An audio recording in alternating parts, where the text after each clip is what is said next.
L'organisation des prochaines Coupes du Monde a fait parler et on va voir tout ça dans cette vidéo. Salut à tous les gars, c'est Azialo. Aujourd'hui on se retrouve pour une vidéo actu. Même si l'information est sortie il y a quand même un petit moment, je voulais revenir dessus maintenant qu'on est dans une période un peu plus libre. Les gars, on rentre en période de trêve internationale, donc il y aura moins de matchs, il y aura sûrement un petit peu moins d'actu. Quoique, des fois lors des trêves internationales, c'est là où il y a le plus d'actu qui fait parler, où il y a le plus de choses à dire sur pas mal de trucs. Revenons un petit peu sur la Coupe du Monde, sur l'épisode de la Coupe du Monde, car oui, lors des derniers mois, on va dire, dernières semaines, derniers mois, il y a eu les prochaines organisations des Coupes du Monde qui sont tombées, notamment pour la Coupe du Monde 2030 et la Coupe du Monde 2034, qui ont fait parler, et du coup, on va y réagir un peu dans cette vidéo, bien évidemment, comme d'habitude, tout en vous montrant un petit peu les actus et en donnant mon avis. Voilà, avant qu'on rentre dans le vif du sujet, comme d'habitude, n'hésitez pas à liker. N'hésitez pas à commenter, à partager et à vous abonner, ça fait plaisir pour le développement de la chaîne. Et puis on va pouvoir dès maintenant rentrer directement dans le vif du sujet de la vidéo. C'est parti. Bon, officiel, déjà vite fait pour vous tenir au courant si vous ne saviez pas, la Coupe du Monde 2026, pour rappel, sera aux États-Unis, au Mexique et je crois même aussi au Canada. Je crois que ça fait en gros l'Amérique du Nord un petit peu. Donc tu vois déjà c'est réparti entre plusieurs pays et ça ne compte pas s'arrêter. Car oui, officiel, la FIFA annonce que la candidature commune entre l'Espagne, le Portugal et le Maroc est la seule présente pour l'organisation de la Coupe du Monde 2030. Pour célébrer le centenaire de la compétition, celle-ci devrait débuter en Uruguay, Argentine et Paraguay. Donc la FIFA, pour cette Coupe du Monde 2030, nous prévoit une Coupe du Monde dans 3 continents différents. L'Europe, l'Afrique du Nord avec le Maroc, et du coup l'Amérique du Sud. Donc bon, c'est bien évidemment, je ne sais pas comment ça va être organisé, ça va être un bourbier monumental, mais on le verra juste après, parce que ça me permet, enfin les infos juste après vont me permettre de mieux rebondir et de mieux parler un petit peu de cette Coupe du Monde, les problèmes que ça peut avoir, les trucs positif aussi un petit peu, même s'il y a peut-être plus de négatifs, bref, on verra. Gianni Infantino, donc le président de la FIFA, en 2030, nous aurons une empreinte mondiale unique, 3 continents et 6 pays accueillant et unissant le monde, tout en célébrant le beau jeu, le centenaire et la Coupe du Monde de la FIFA. Le conseil de la FIFA a accepté à l'unanimité de célébrer le centenaire de la Coupe du Monde de la FIFA, dont la première édition a été jouée en Uruguay en 1930. C'est pour ça, en gros, ils nous ont sorti l'argument de c'est le centenaire. Enfin, peut-être que c'est un argument qui est valable, hein. Peut-être qu'ils ont vraiment réfléchi comme ça. Même si moi j'ai des doutes, on sait que plus de matchs, plus de pays, ça fait plus d'oseille. On sait comment commence à fonctionner la FIFA et plus globalement les instances du football. C'est un problème un peu plus général, un peu plus global ces derniers temps. On va dire depuis une dizaine d'années, peut-être même quinzaine d'années. Voilà, on sait très bien que les instances du football, que ce soit la FIFA, l'UEFA, les personnes qui ont voulu créer la Super League, on sait que c'est à des fins uniquement business, commercial, développement de la marque, développement du football.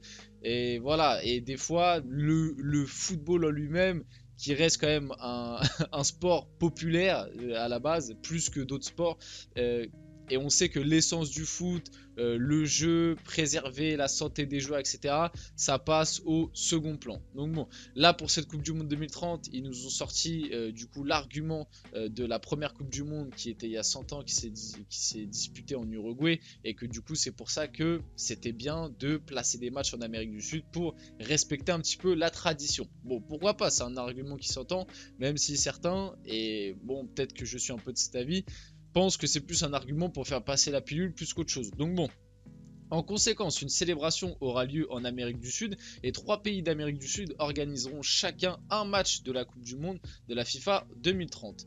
Le premier de ces 3 matchs se jouera bien sûr au stade où tout a commencé, dans le mythique Estadio Santario de Montevideo, précisément pour célébrer l'édition centenaire de la Coupe du Monde de la FIFA. Donc en vrai, bon, malgré tout, l'argument se tient, et en vrai, je pense que ça va être quelque chose d'un peu mythique, d'un peu sacré. Voilà, faire le premier match de la Coupe du Monde 2030 dans le stade où il y a eu le premier match de l'histoire de la Coupe du Monde, du coup en 1930, 100 ans après, c'est vrai que en termes d'émotion et de flow, ça peut avoir un petit quelque chose, même si, bon voilà, après ça ça décerne et ça joue plein de problèmes. Encore une fois, le déplacement des joueurs, comment ça va se passer? C'est-à-dire qu'en gros, les matchs de poule se feront en Amérique du Sud et après, faudra se déplacer en Europe, le changement climatique pour les joueurs, même l'empreinte vis-à-vis de l'environnement. Enfin bref, il y a plein de choses qui sont remises en cause, il y a plein de choses qui vont être remises en cause. La seule chose que limite je demande un petit peu aux gens, c'est qu'ils ne fassent pas les aveugles comme ce qui s'est passé avec la Coupe du Monde 2022, parce que la Coupe du Monde 2022, si vous en rappelez, il y a eu plein de scandales qui ont éclaté lors de 2022, juste avant la Coupe du Monde, on va dire à peu près un an avant la Coupe du Monde. Ça a fait le tour des médias, oui, ce qui s'est passé avec les travailleurs clandestins, oui, les droits de l'homme au Qatar, enfin bref, bref, vous voyez ce que je veux dire, tous les soucis qui ont concerné un petit peu le lieu, même vis-à-vis des avions, ce que ça a coûté, parce qu'il y a plein de gens qui allaient à Dubaï et prenaient l'avion, parce que Dubaï-Qatar, je crois, il y a 30 minutes d'avion, quelque chose comme ça, et ça faisait des allers-retours en avion toute la journée, pour l'environnement, les conditions des travailleurs, les conditions même des habitants. Bref, il y a eu plein de soucis au-delà juste du sportif lors de cette Coupe du Monde. Il y a plein de trucs qui ont dérangé. Mais là où certains l'expliquaient et à juste titre, c'est que la Coupe du Monde au Qatar, elle leur a été donnée en 2012. Il y avait 10 ans, ça fait 10 ans que normalement, vraiment, tu dois te dire que c'est une mauvaise idée, tu dois te rebeller, tu dois monter au front, etc. Et là où cette Coupe du Monde 2030, et on le verra aussi juste après avec la Coupe du Monde 2034, il y aura sûrement des soucis qui vont venir, parce que pareil, il va falloir rénover sûrement des stades, il va falloir en construire peut-être même des nouveaux. On sait que le Santiago Bernabéu, par exemple, ça me permet d'enchaîner. Du coup, ça, officiel, la Coupe du Monde 2030 sera organisée par 3 continents et 6 pays. Match d'ouverture Argentine, Paraguay, Uruguay, suite de la compétition, donc à partir des 8e au Maroc, en Espagne et au Portugal. Donc pour nous, finalement, français, en vrai, c'est pas mal, hein, la Coupe du Monde en Espagne et au Portugal. C'est pas si loin, en vrai, petit déplacement en Espagne, hop, tu vas à Madrid, tu peux aller te voir un petit match de Coupe du Monde. Ça peut être pas mal, mais voilà, la finale de la Coupe du Monde 2030 devrait avoir lieu au Santiago Bernabéu. Le stade a été rénové et tout, donc on sait que la Coupe du Monde 2030, sûrement il y aura des rénovations, des nouveaux stades qui vont peut-être émerger, de la construction. Voilà, comme je vous l'ai dit, les déplacements, l'environnement, la situation de certains travailleurs, peut-être en Amérique du Sud, parce qu'on se rappelle aussi au Brésil, ça avait fait scandale.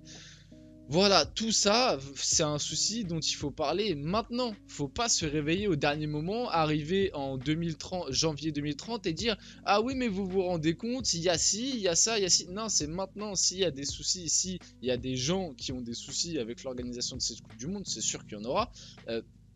Il faut se réveiller maintenant. Malheureusement, je pense que même si on se réveille maintenant, ça ne changera rien parce que à l'heure actuelle, la FIFA est quand même assez puissante et que bah, le business reste le business. Hein, faut pas croire, faut pas vivre dans un monde de bisounours. Mais voilà, donc comment s'organisera la Coupe du Monde 2030? C'est comme ça qu'elle s'organisera. N'hésitez pas à donner un petit peu votre avis sur cette Coupe du Monde, l'organisation et tout. Ça m'intéresse personnellement. En tout cas, Marco Rose, l'entraîneur de Leipzig, a vivement critiqué le choix de la FIFA d'organiser la CDM 2030 dans 6 pays et sur 3 continents. Je trouve que c'est dommage, voire stupide, si la FIFA découvre un terrain de football sur l'Everest. J'ai peur que nous devrions y jouer un jour. Donc bon, voilà, il critique encore une fois le déplacement des joueurs, l'environnement, etc. Ce que ça peut créer.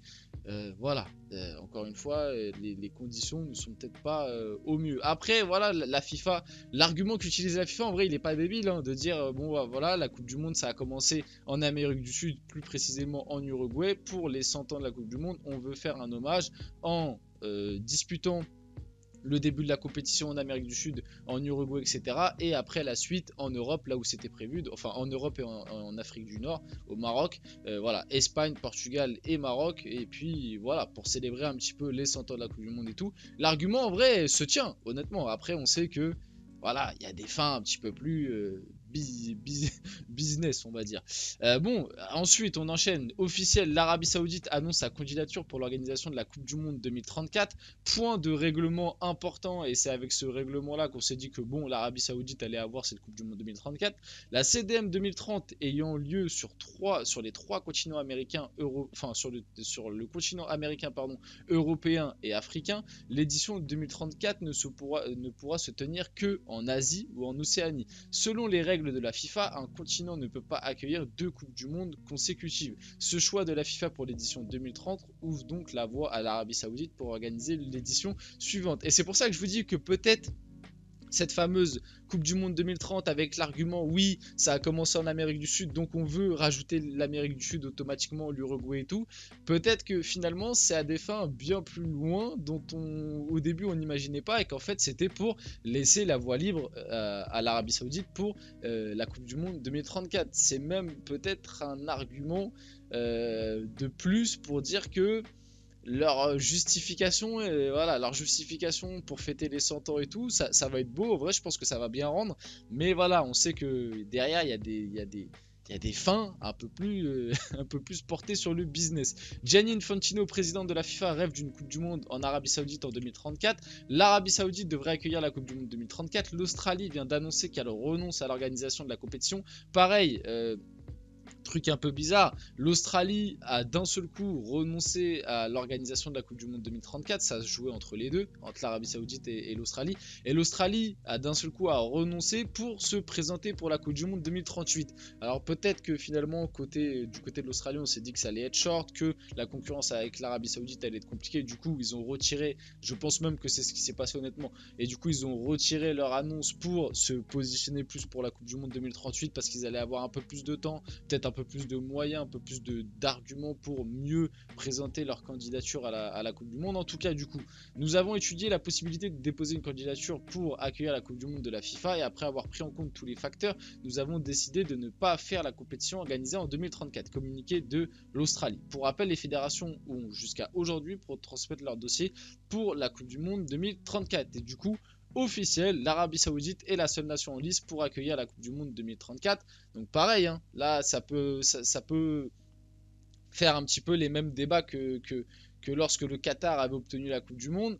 Pareil, si il y a des gens qui voient des problèmes, il faut se réveiller dès maintenant. Les problèmes, bien évidemment qu'il y en aura, bien évidemment qu'on les entend et que certains on les condamne, mais il faut se réveiller maintenant, il va pas falloir attendre 2034. Là où l'Arabie Saoudite a peut-être quand même un petit argument plus par rapport au Qatar, c'est que l'Arabie Saoudite est malgré tout bien plus un pays de football, moins que d'autres bien évidemment, mais par rapport au Qatar est quand même plus un pays de football, et l'Arabie Saoudite est quand même entrant, je trouve en tout cas leur communication fait penser ça, que l'Arabie Saoudite est en train un petit peu de s'ouvrir sur le monde occidental entre guillemets. Je sais pas si vous interprétez bien ce que je dis, mais voilà, l'Arabie Saoudite est en train vis-à-vis du football, même des voyages, du tourisme, etc.